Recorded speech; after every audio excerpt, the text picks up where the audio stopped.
Be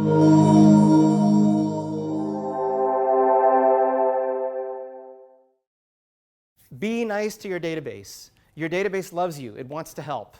But there are things that you can do to make it not have to do needless work. As we've said, the sort of biggest, the thing that you dread hearing about trying to move off of your current platform as a service is you've outgrown the database. Once you've done that, then you have to take some serious action. Then it's not as simple as just adding more dynos or more capacity. So there are ways that you can relieve the pressure on the database to sort of put off that moment as long as possible, and maybe forever. Like I said last time, all of Pivotal Tracker basically runs on one honkin' enormous database, but it is really just a regular database from the programming point of view, right? It's nothing special in terms of the stack. So you have to get at least that big before you'd have to worry about it. So what can you do? Use caching to reduce the number of times you hit the database. We'll talk about that on Thursday. But today we'll talk about two other things. There's a canonical problem that if you've taken a database course, you may have heard of it. It's called the n+1 query problem. And there are some simple ways to detect and avoid it. And use database indices judiciously. This is some of the lowest hanging fruit in the universe.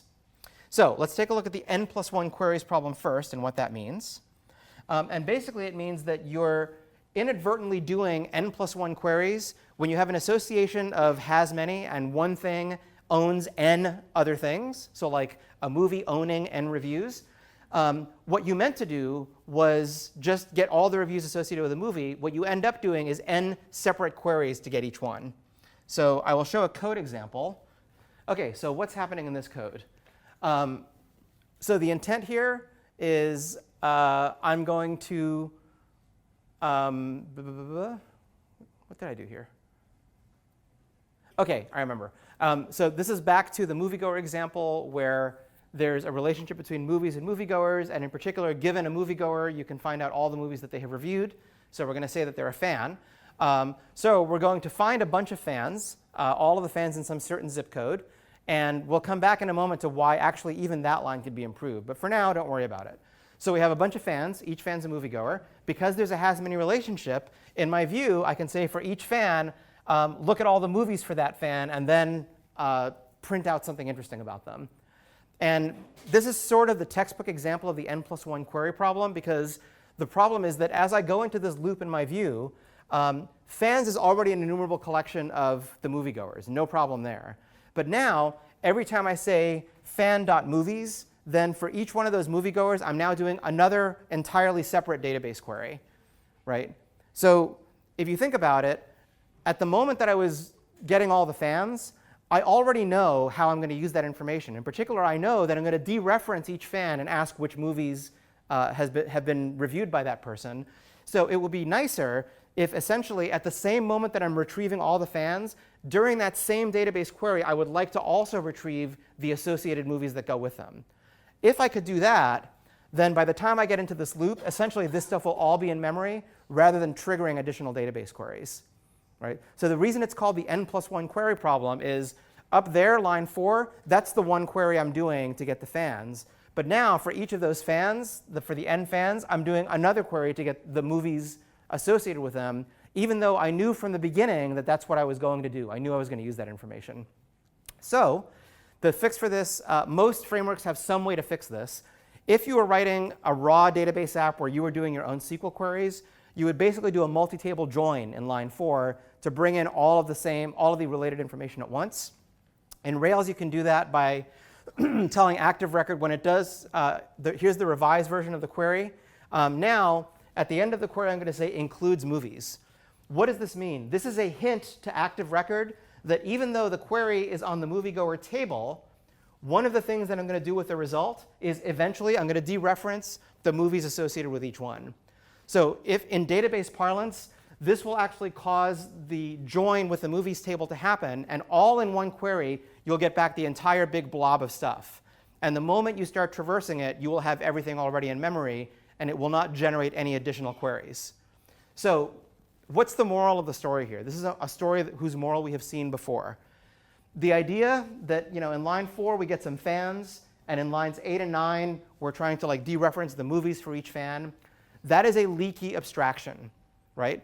The code on top will work, but it represents an extremely naive and poor use of the database. The code on the bottom is a much better use of the database, but we've sort of broken the cleanness of the abstraction that you can just sort of say has many and then magically have those items appear. Right? It's not magic, it has a cost. And here, we're explicitly acknowledging that we know that the underlying implementation of this object graph is a database, and we know that we have to give the database a hint about how we're going to use that data. So this is an example of another place where an abstraction leaks. If you do not understand something about how the abstraction is actually implemented and provided for you, you're liable to inadvertently abuse it. Right? So, and by the way, do you have to sort of manually go through your app and find every place where this occurs? Well, that's a good exercise that's left for the reader, but you do not actually have to do that. There is a gem called Bullet that will actually do this for you. And if I had a little bit more nerve, I would try to show this live. But basically, you just fire up your app and use it, like in development mode as you normally would. And at the bottom of every screen of your app, the Bullet gem will insert a little box saying, here's a place where you could have eagerly loaded this other table, and it would have avoided the n+1 query problem. It will also tell you the opposite, which is, here's a place where you had an includes. In other words, you told the database to eagerly get all that data, but then you never ended up using it. So you kind of made the database do the extra work, but then you didn't take advantage of it. So it's super, super cool. And like most of the gems, all you have to do is put it in your gem file and activate it. OK, so that's the code for my example, but the better version is the one on GitHub. So don't worry about the fact that it got cut off on the slides. So, sorry. OK. So by the way, just to make clear, there's more than one way to do this. The naive way is you can first do a database query for an object, and then you can explicitly do a second query for the owned objects, the has many association. I find that it's much nicer to just use includes, because you're actually, the text itself is actually telling you what it's doing, right? This is the main query, but I'm going to include additional joins that I know I'm going to use later. Was there a question in the back, or was it just, yeah?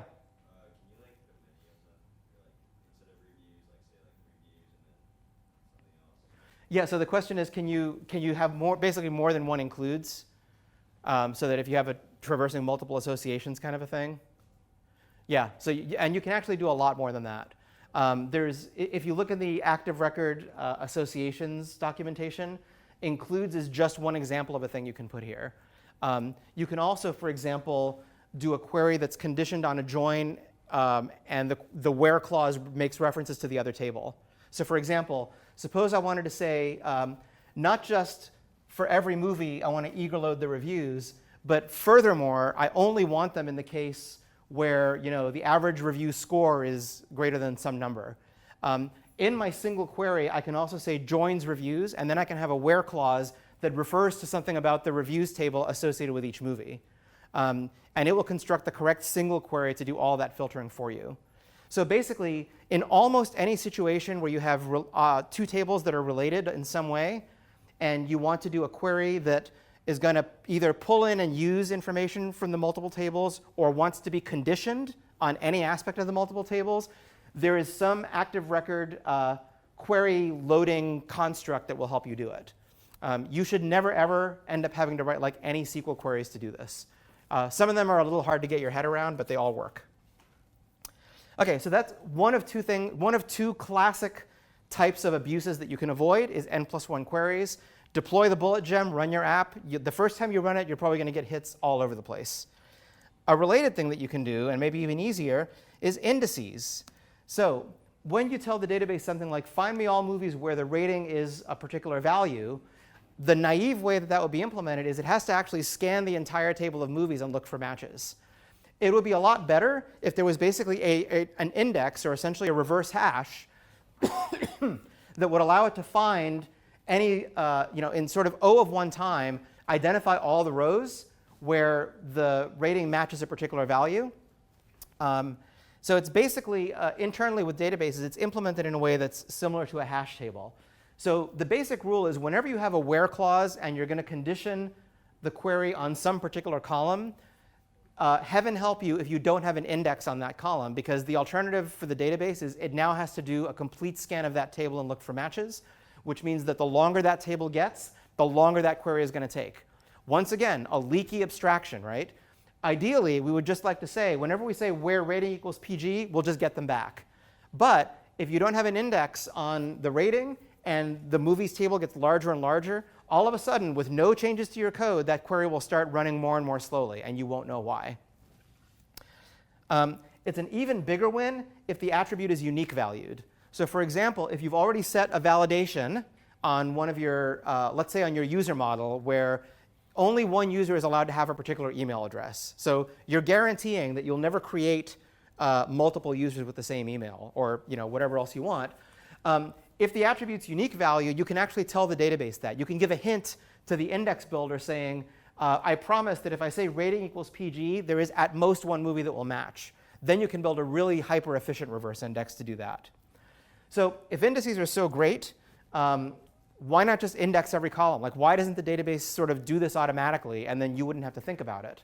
Well, for one thing, it takes up more space, because now, in addition to storing the movie information itself, you're also storing another data structure whose size is proportional to the size of the movie table itself, right? Which basically serves as the reverse index into it. But the real reason is that every time you modify the table, you also have to update the index. And that's where the real cost comes from.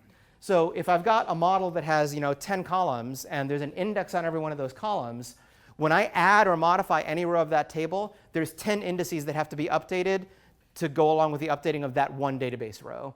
So indices don't cost much, but they're not absolutely free. So you should be a little judicious in how you use them. And by the way you use them is you put them in a migration like anything else. There's a migration method called add index, and you basically tell it which column or columns you want the index on. So what do you index? What are some good things to put in an index column? Well, the foreign key columns, and this is probably the most important one that is most easily missed. For example, in our running example where you have reviews, and the reviews table has a column called movie ID, well, presumably the reason that's there is you want to be able to say something like, find me all of the reviews that correspond to this movie. But if you don't have an index on that column, then again, you're talking about a table scan. So basically, anything that is a foreign key, if you plan to ever traverse the association, and you probably do, otherwise why would there be a foreign key? Basically, always index a foreign key column, because if you don't, then trying to traverse the association guarantees you'll do a table scan. Any column that appears in a where clause. If you don't index the columns that are explicitly in the where clause, again, you're forcing a table scan. And this is one of the examples of sort of insidious bugs that in your development environment, they won't really appear, right? Your development environment usually includes a small amount of fake data.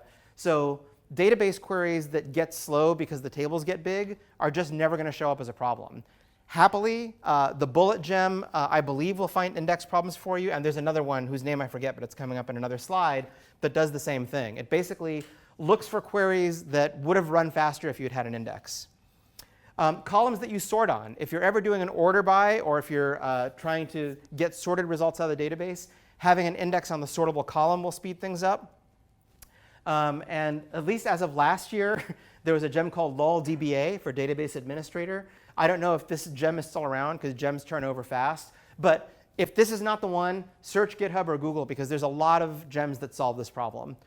Basically just making sure that anytime a database query happens, it can detect whether an index would have been useful. And most of the gems that do this will do this by actually querying the database. The database itself usually logs queries that were stupid because they should have been supported by an index. So for the first bullet, if you're in the reviews table and you want to find all the reviews that have a certain movie ID, like, wouldn't you, practically speaking, rather go into the movies table and use the movie ID to do movie.reviews? It depends on which direction you're going in. So if you have a review and you're now, well, let's see. If you're, let me think of the sense of the example. Yeah,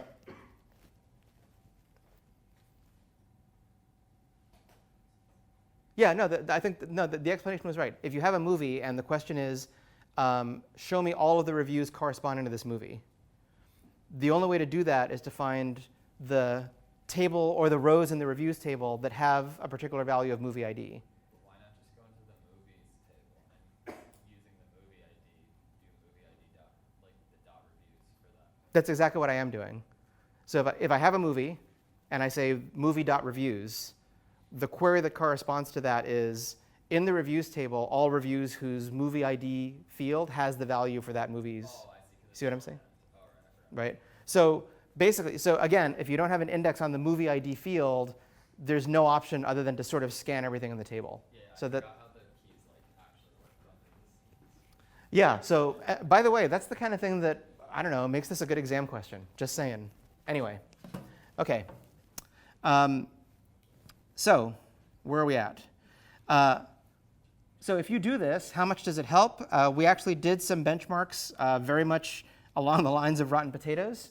And this is taken from a table in the book, but we sort of looked at a table where there's 2,000 reviews, 20,000 reviews, and 200,000 reviews. And what happens if you're trying to do queries based on movie IDs? How much better do things get if you have indices versus not, right? So for example, with just 2,000 reviews, there's already 166% performance improvement if you have an index on that movie ID field versus not, and you're sort of randomly, I pick 100 random movies, and for each one I ask, what are the reviews associated with it? And then as you can see, as the table size gets larger, the absolute amount of time to do the query gets larger. So here we're at a point with 200,000 movies. It takes over 5 seconds just to do the table scan. I think this was with MySQL on some reasonable box, right? So you're 5 seconds for a database query. There's no way you're going to make your aptX threshold, unless, like me, you cheat and set it at 7. But there's a historical reason for that, which is a good one. But the performance increase is substantial, and the penalty from having the indices. So if we create 1,000 random reviews, it takes that long to do it.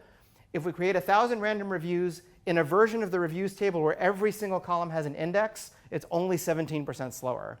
And this is sort of like perversely bad because we don't need every column in that table to be indexed, only the ones that are foreign keys or that participate in where clauses.